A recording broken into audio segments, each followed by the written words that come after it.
Hola, mis hermanos, muchas bendiciones. Estoy viendo en las iglesias aquí en los Estados Unidos, lo vi antes de salir de Cuba en una iglesia, una frase que es un peligro para la fe. Una frase que atenta contra la soberanía de Dios, contra los atributos de Dios, que exalta al hombre, lo pone por encima de Dios. Y esa frase es: piensa positivo. No es mala esta frase a simple vista. Es algo bueno. El ser humano debe de pensar siempre en las cosas buenas. Conozco personas que se van a los extremos. Conozco a alguien que todo lo ve malo. Detrás de todas las cosas ve algo malo, ¿no? Como decimos en inglés, worst case scenario. O sea, ellos ven el peor de los casos, siempre lo están viendo delante. Conozco frases como el pesimista ve una calamidad detrás de cada oportunidad. El optimista ve una oportunidad detrás de cada calamidad. Ahora, nada de esto tiene que ver con el Evangelio, ni con las buenas noticias de Jesucristo, ni con la iglesia. Mezclarlo con la iglesia es lo que se llama metafísica cristiana. Bueno, no hay tal cosa, ¿ok? Pero ¿qué es la metafísica? La metafísica te enseña que tu mente tiene el poder incluso de sanar una enfermedad, de cambiar tu cuerpo, y hay una parte cierta en todo este asunto. Y si tú vas a un psicólogo, y cuidado, los parapsicólogos piensan igual, te va a decir que sí, que enfrentar ciertas enfermedades y demás con un carácter positivo ayuda. No estoy en desacuerdo con eso.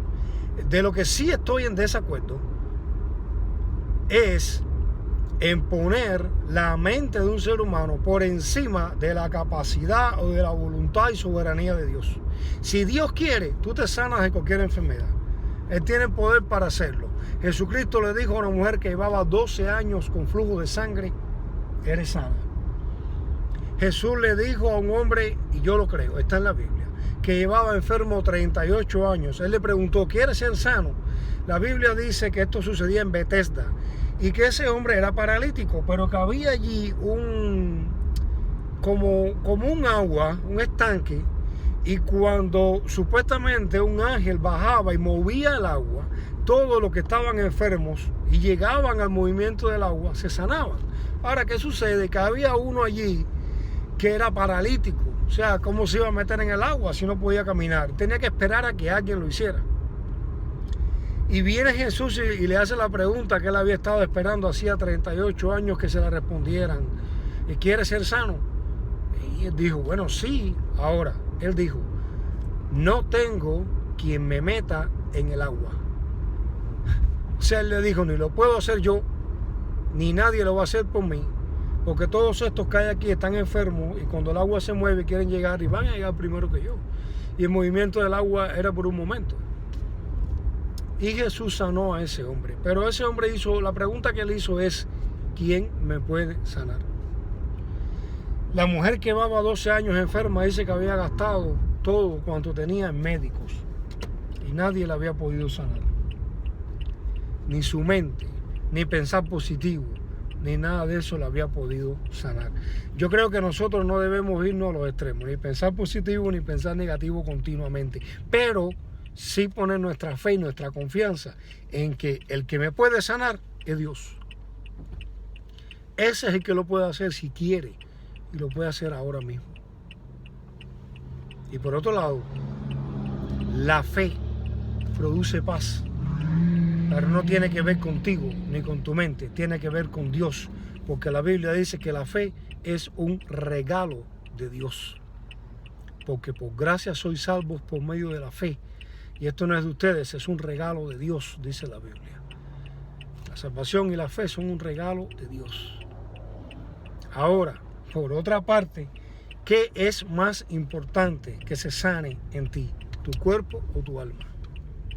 Jesús dijo en una ocasión que es mejor entrar al cielo mutilado que irse completo al infierno. Jesús dijo eso. Y yo he visto peligrosamente en las iglesias cómo se está mezclando el paganismo con la religión. Paganismo, hermano, paganismo.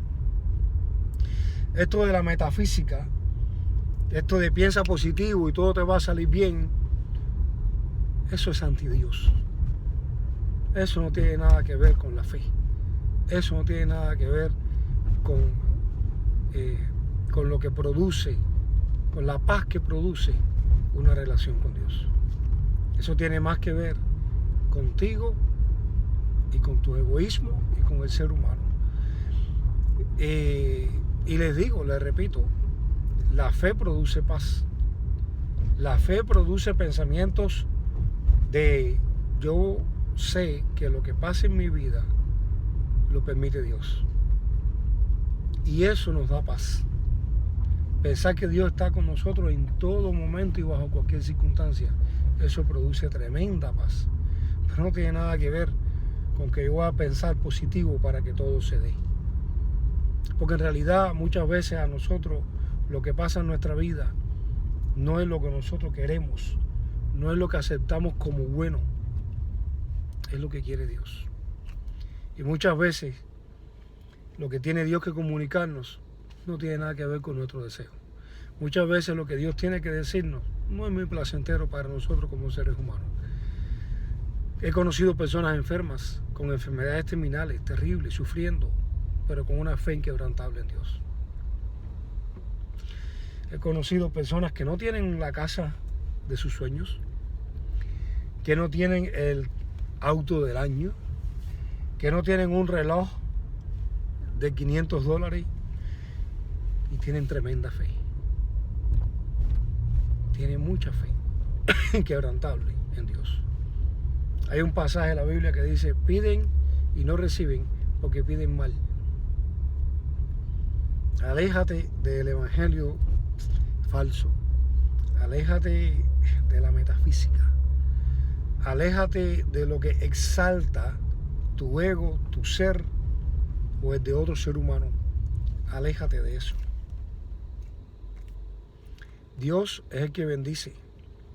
La voluntad de Dios está por encima de todos nuestros deseos.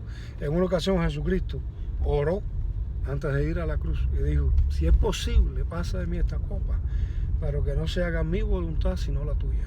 Y se hizo la de Dios. ¿Y cuál era la de Dios?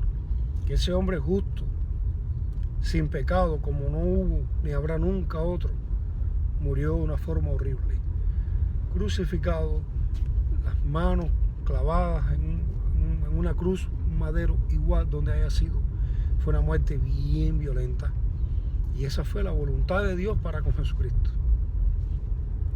¿Qué podremos esperar nosotros que no somos todo lo bueno que Dios espera de nosotros? Bueno, hermano, nada, no confíes en eso de que piensa positivo. Mejor confía en Dios. Confía en Dios, que lo que en tu vida está pasando ahora tiene que ver con un plan que Dios tiene para con tu vida. Dios quiere hacer algo, no sabemos qué, pero Él está ahí. Él está ahí. Si tú me estás escuchando en un hospital, Dios está ahí. Conozco un muchacho con una enfermedad. Él me dijo que le habían dicho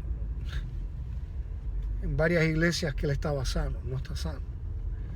Y yo le dije: mira, los seres humanos cometen errores, aún en la iglesia, pero si no te sanas, aún en medio de la enfermedad, Dios va a estar contigo. Dios está contigo, hermano. Si Jesucristo venció la muerte, ¿cómo no va a vencer todas las demás cosas aquellos que confían en Él? Pero si la voluntad de Dios es que tú estés enfermo, por la razón que sea, Él está contigo. ¿Puede ser la voluntad de Dios que alguien esté enfermo? Sí. Sí. Vamos a la Biblia. Vamos a la palabra. Y vamos a ver el mismo Pablo. Algunos piensan que ese aguijón era una tentación, otros que era una enfermedad. A veces pienso que cómo es posible que una enfermedad física pudiera haber entristecido tanto al apóstol que se quejaba y oraba tanto por aquel aguijón. De la misma forma, otros piensan que ha sido algún tipo de ceguera debido a su encuentro con Jesucristo cuando vio su gloria y se quedó ciego y después se sanó por la imposición de las manos. Pero cualquier cosa que haya sido, sí puede ser la voluntad de Dios. Sí. ¿Por qué? Porque la enfermedad y la muerte son producto de un mundo caído donde vivimos, tú y yo. Porque todavía no hemos llegado a la presencia de Dios, donde no hay muerte, ni lágrimas, ni enfermedad. Estamos aquí todavía, hermano. Así que esas cosas las vamos a sufrir. Confía en Dios. Dios tiene un plan para con tu vida, hermano. Muchas bendiciones en este día. No confíes en ti mismo. Que pienses positivo no quiere decir que todo lo bueno que tú quieres que te suceda te va a suceder. Pero que confíes en Dios quiere decir que todo lo que sucede en tu vida está en las manos de Dios. Y no hay otras mejores manos que esas. Dios te bendiga, brother.